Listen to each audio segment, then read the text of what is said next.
The movie stars the once famed white Volkswagen named Herbie. In its prime, this car was a legend in the racing world. However, due to extensive damages, Herbie was deemed unfit for the tracks. Thus, it was sent to a junkyard owned by a man named Crazy Dave. What's unique about Herbie is that it seems to have emotions and reactions like a living being. It became evident when, upon seeing another car getting crushed at the junkyard, Herbie displayed signs of distress. He even went to the extent of spewing oil and tossing out some of its parts of defiance towards Dave. Handling Herbie proved challenging for Dave and his team. The car resisted all their efforts, making it clear it did not want to be destroyed. Seizing an opportunity when Dave was distracted, Herbie attempted an escape. Unfortunately, it wasn't long before one of his tires gave out. Realizing the spirit of the car, Dave's crew decided against sending Herbie to the shredder. In another part of town, we meet Maggie Peaton. Fresh from her graduation, Maggie hails from a lineage of racers. Racing runs in her blood, with her father, grandfather, and older brother, Ray Jr., all being involved in the sport. However, only her brother Ray is currently racing, and he seems to be struggling with his form. At their home, a wall adorned with news articles celebrates the racing feats of her family members. Later, her father, Ray Payton Sr., regretfully acknowledges that they didn't celebrate her graduation. To make it up, he proudly displays her graduation certificate and suggests they go shopping for a graduation gift. The next day, Payton decides to gift Maggie a used car from Dave's junkyard for her graduation, even though she'll be away for a month.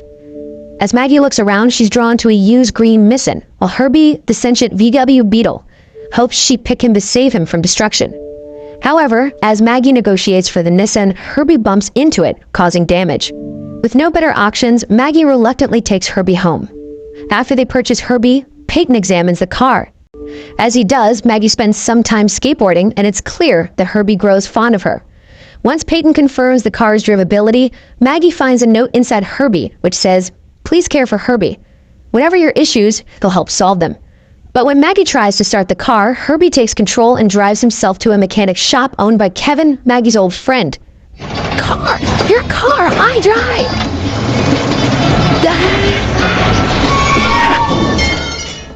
Kevin? Maggie? The unexpected trip leaves Maggie in shock, and she considers returning the car to Dave. But Kevin, having feelings for Maggie, offers to help fix Herbie up. They decide to take the car out for a test run. Kevin brings Maggie and Herbie to an automotive exhibition at the Fairplex to check out car parts. Since races are also hosted there, Maggie is hesitant and feels embarrassed about bringing what she considers a junky Beetle. Herbie, sensing Maggie's reservations, decides to show off. He speeds through the streets, with Maggie unable to control him, stopping only when they reach the Fairplex.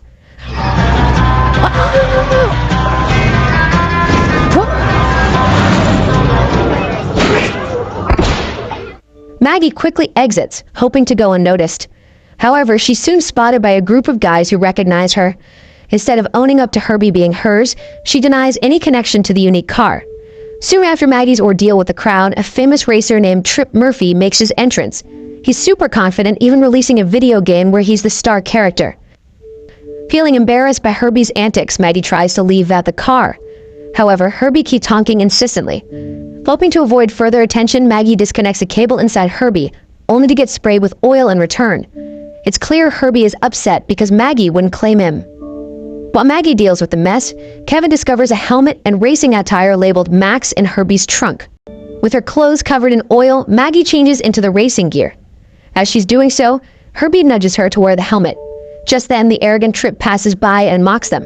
Not one to take insults lightly, Herbie dashes forward and scratches Trip's fancy car with his side mirror, challenging him.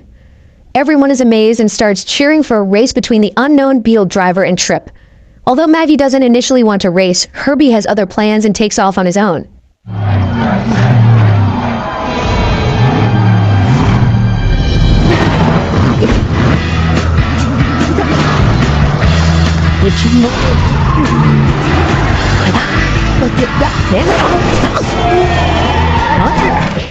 Maggie realizes Herbie's vintage engine still has some kick, and she decides to give the race her best shot. With Herbie pulling off some incredible moves, they surprisingly beat Trip.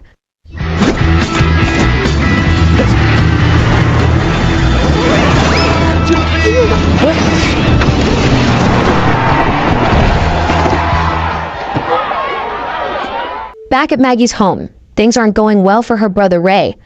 His sponsors are dropping out one by one due to recent poor performances. The only sponsor left, Sally from Bass Pro, arrives with news that showcases Tripp's defeat by the mysterious White Beetle, number 53. Recognizing the car, Peyton is upset, realizing Maggie was the racer. Having almost lost Maggie in a past wild race accident, Peyton forbids her from racing again, fearing for her safety. To save face, Maggie falsely claims that the racer was Max, a friend of Kevin's who borrowed Herbie without telling her. Relieved, Peyton apologizes to Maggie for its outburst. Elsewhere, Tripp is reeling from his recent defeat. It's affected his professional image and morale. Larry, Tripp's brother and manager, advises him to shake off the unofficial race and move on. But a determined Tripp wants a rematch. He challenges the mysterious Beetle driver, Maggie, to an official race with a hefty cash prize. And to raise the stakes, he insists that if he wins, the White Beetle, Herbie, must be destroyed. Kevin is excited. He's got this new engine design that he believes will make Herbie even better on the track. But Maggie, she's torn. She's wrestling with memories of her father's concerns and is unsure about racing again. Their chat gets interrupted when a piece of newspaper about the upcoming race flutters towards them. As Maggie tries to leave, Herbie cleverly blows the newspaper against a window, making sure both Kevin and Maggie see the race announcement. Seeing this as a sign, Kevin tries to convince Maggie. He tells her it could be just one last race for her. Moreover, with the family finances strained due to Ray losing his sponsors, the prize money could be a game changer. It could help the family and even provide funds to upgrade Kevin's workshop. Finally, after some persuasion, Maggie agrees. The do gets to work. Over the next few days, Herbie is pampered. They polish him up, fine-tune the interiors, and of course, Kevin works on installing that new engine he's been so excited about. Across town, Tripp and Larry are having a different kind of meeting. They're trying to figure out just how a vintage Beetle managed to outpace Tripp's advanced race car. Fast forward to race day. Tripp, recognizing Maggie as Ray's sister, is surprised to find out that she's there not to support Ray, but to sponsor Max, the driver of the Beetle car, actually Maggie herself. Tripp wants to meet Max, but Maggie claims Max is deep in meditation and can't be disturbed. The race kicks off and it's a fierce competition. The winner today faces Tripp tomorrow. Herbie pushes through the ranks and the mysterious racer Max, secretly Maggie, gains a legion of fans with her impressive moves. Herbie overtakes every car one by one, securing a spot as the day's champion, and setting up a showdown against Tripp for the following day. As a reward for today's success, Kevin gives Maggie a necklace with a pendant shaped like the number 53, hoping it'll bring good luck for tomorrow's race. Their romantic moment is interrupted by Tripp, whose intentions remain unclear. He continues to praise Maggie and offers her a chance to try his race car. Herbie senses something's amiss and feels a pang of jealousy when he sees Maggie enjoying Tripp's car.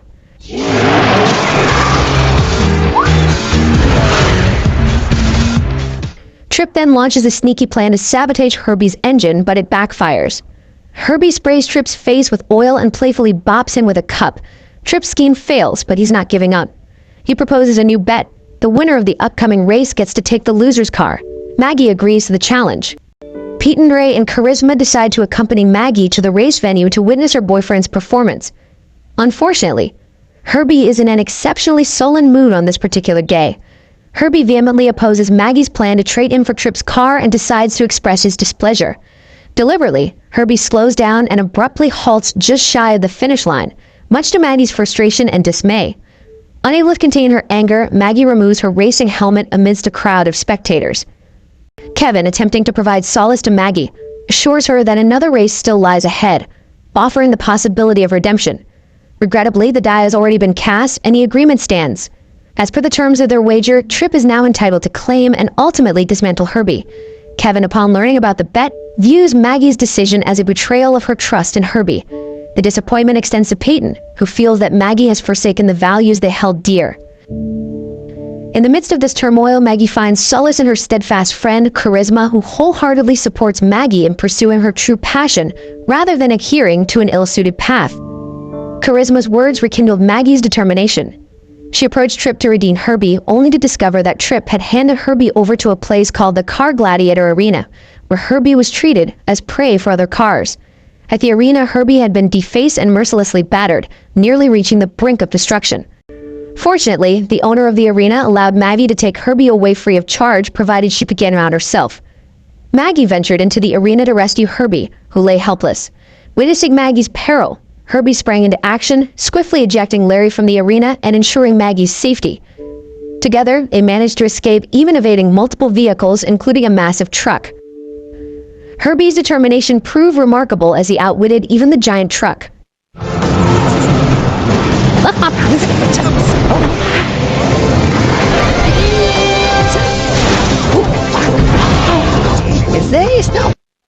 Eventually, they arrive at Kevin's workshop with Herbie in dire need of repair. Maggie implored Kevin to save Herbie and offered her heartfelt apologies for her recklessness in endangering their beloved car. The scene shifts to the Speedway racecourse, where Ray is making a valiant effort to qualify for the upcoming Cup race. He manages to qualify, but soon after, his car goes out of control.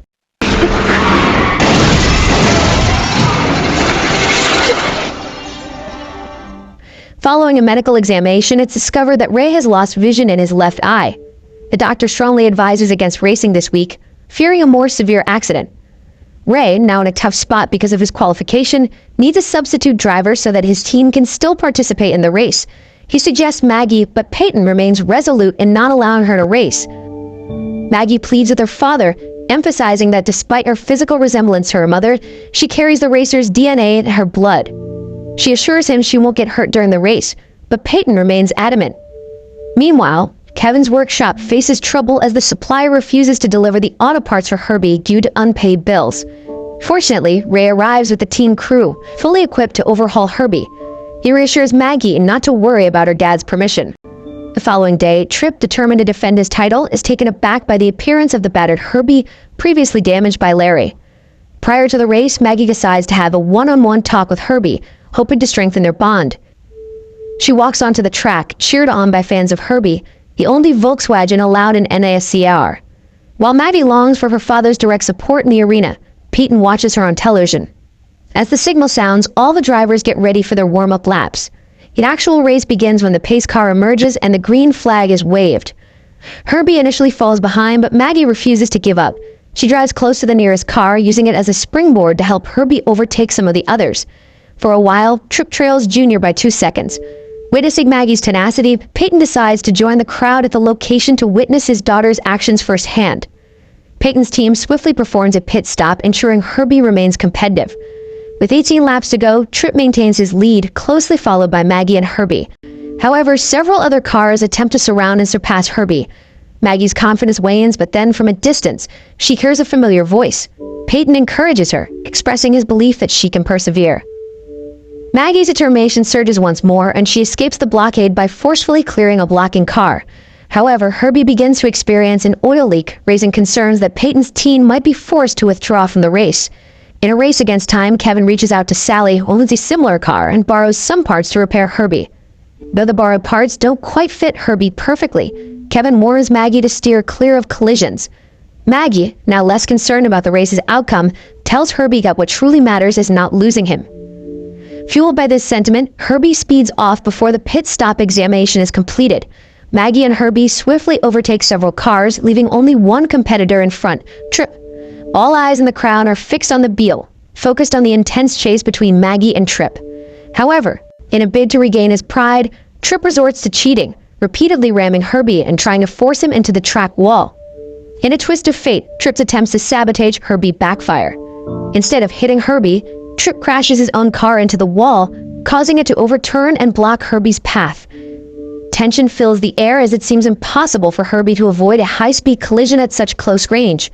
Yet miraculously, Herbie skillfully maneuvers over the wall and carries Maggie to victory, crossing the finish line in first place.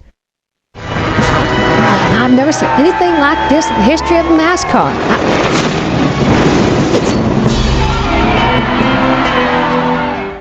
Peyton couldn't be prouder of Maggie and charisma, and Ray share in his pride. In contrast, Tripp loses his composure, declaring that Maggie's car must be possessed. People are puzzled by his reaction, thinking he's just sore from losing the race. Kevin approaches Maggie and Herbie. The car that has been with them through thick and thin plays a significant role in bringing them closer. Herbie has been a part of their journey, from the moment he was purchased to this triumphant moment. In the film's closing scene, Peyton is seen in their home, seemingly reminding someone not to forget about an upcoming important race and to return home safely. It turns out Peyton is talking to Herbie, who, like Herbie, has a special connection with Sally's car and can even wink.